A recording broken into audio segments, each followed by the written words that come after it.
Matt and Lauren, who were a happy couple, and after a while of their marriage, Matt was guided and was at the peak of depression due to satanic cults. And one night, for no reason, a great crime happened, which is truly heartbreaking.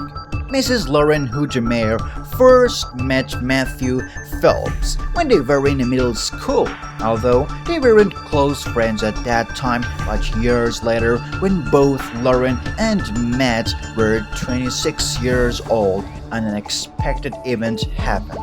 Matt, who hadn't spoken to Lauren for years, contacted her on Instagram. They got to know each other more online. They messaged each other every day and talked on the phone. They had a lot in common and gradually fell in love. One of their cool similarities was their love for Star Wars, Harry Potter, and many other weird things. They were very happy together and always cheerful and funny. One thing Lauren found very attractive about Matt was that Lauren and her family were Christians and they were very committed and faithful, praising God a lot. Matt also wanted to become Christian, and with the help of Lauren and her family, he became a faithful Christian. They finally got married, and Lauren and Matt had a beautiful engagement ceremony. But when Matt's mother entered wearing white clothes and the disrespectful behavior of the parents towards Lauren became apparent to everyone. Matt's mother wasn't pleased with her son's decision to marry Lauren and couldn't control him.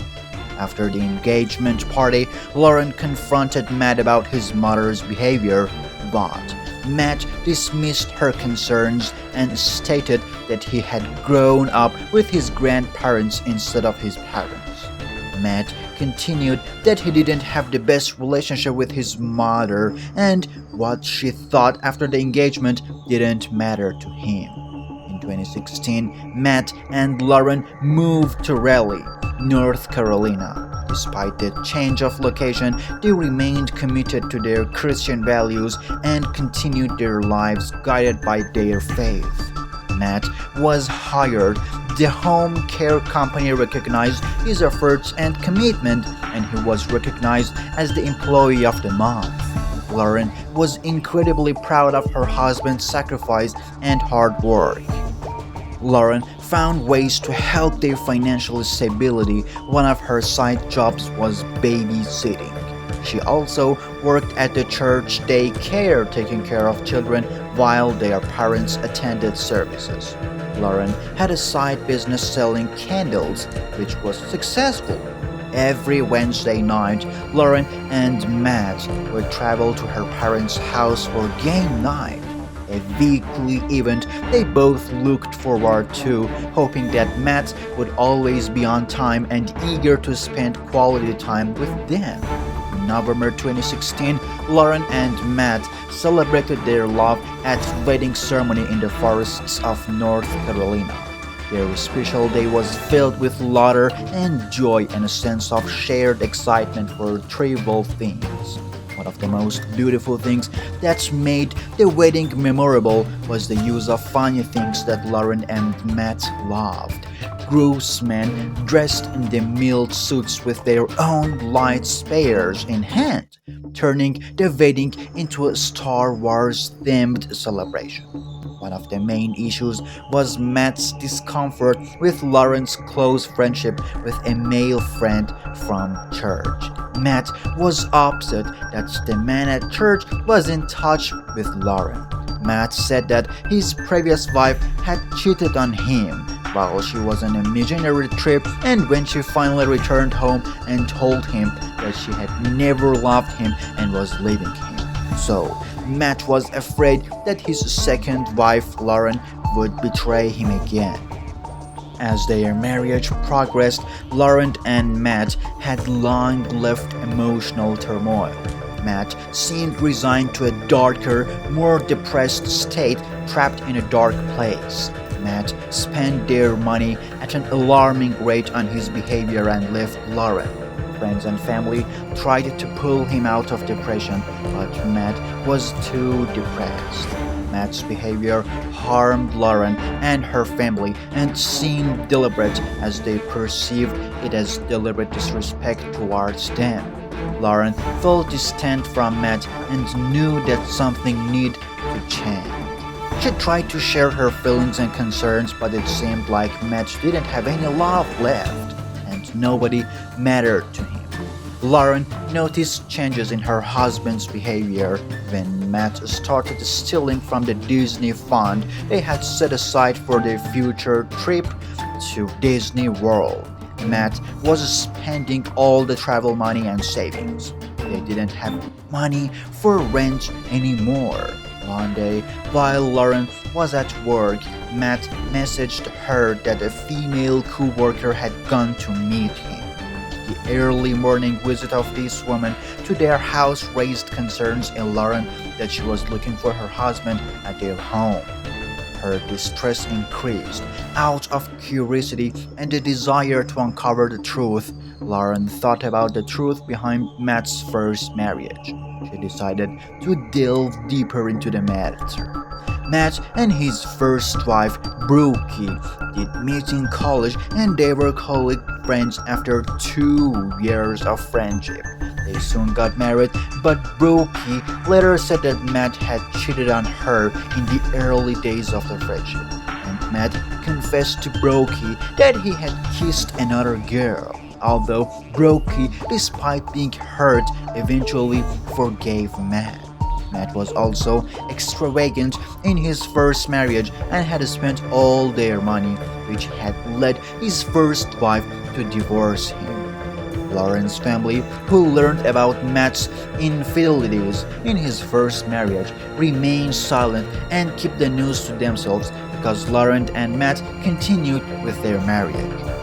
Matt had spent $1,200 from the savings account on video games and another $1,100 on gift cards. But still, Lauren believed that divorce wasn't a good solution and could be resolved.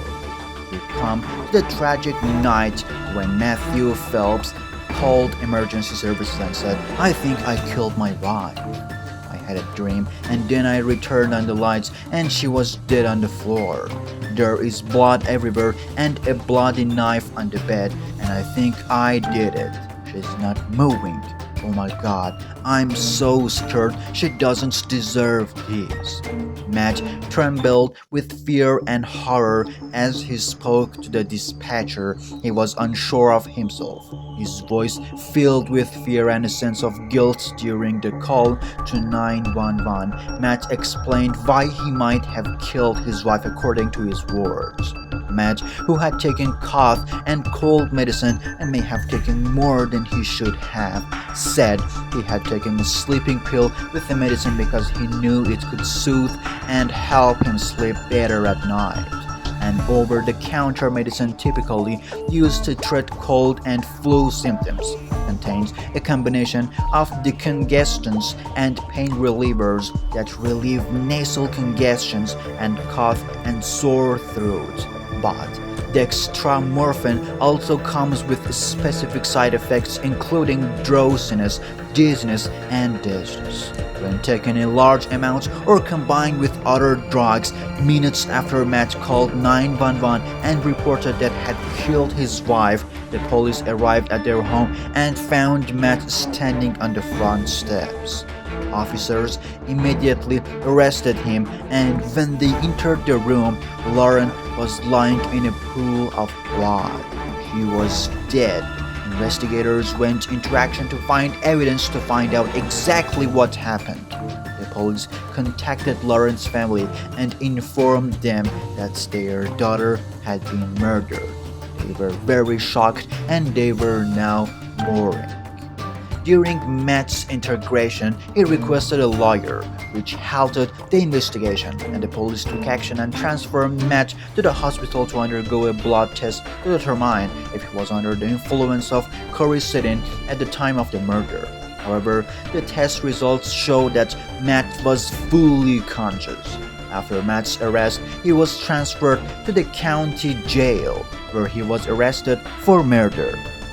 police conducted a thorough examination of his magazines and electronic items to determine if they could find any other evidence that would indicate his motive for killing his wife. Officers noticed a strange pattern a week before Lauren's death when Matt was researching Satan and the infamous American Psycho movie. These spots depicted violent anti-Christian images that were very apparent contradictory to the public image Matt portrayed. The toxicology reported an autopsy revealed a quantity of cold medicine in his system, but it wasn't a toxic level that would induce hallucinations. Lauren was lying on her side when Matt entered the room, and after he stabbed her once in the side, he continued to stab her with the knife. On October 5, 2018, Lauren was found with 123 stab wounds on her arms, indicating that she had tried to defend herself overall. Matt expressed remorse and regret for his crime, admitting what he had done and expressing his intense feelings of guilt and shame. He referred to himself as a monster and emphasized that his actions were meaningless and irrational, lacking any logical justification. The court convened, and based on the evidence, he was sentenced to life imprisonment. The case was closed. If you're into crime stories and documentaries, subscribe to our channel because we'll be posting loads of videos every day.